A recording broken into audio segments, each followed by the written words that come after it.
So most of the leg work you're gonna do is compound work, you know, pushing movements like squatting and leg pressing.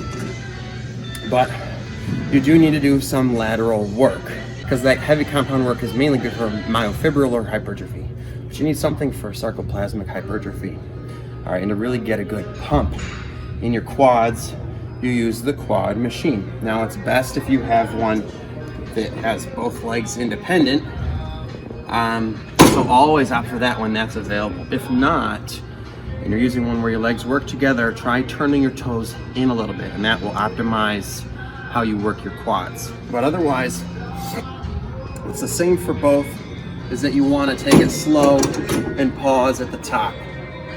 Also, make sure that your knee joint is right up here against the edge. Your seat is back, okay? So just take it through a full range of motion and make sure you get a really good squeeze at the top, because this is the only exercise you're going to get a squeeze for with leg work. All right, it's the only way to really get a really great pump in your quads. Okay, so this is just accessory work.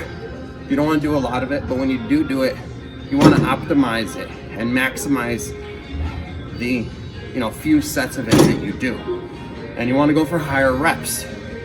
Okay, a lot of good quality reps on this. All right, you need to feel it burn.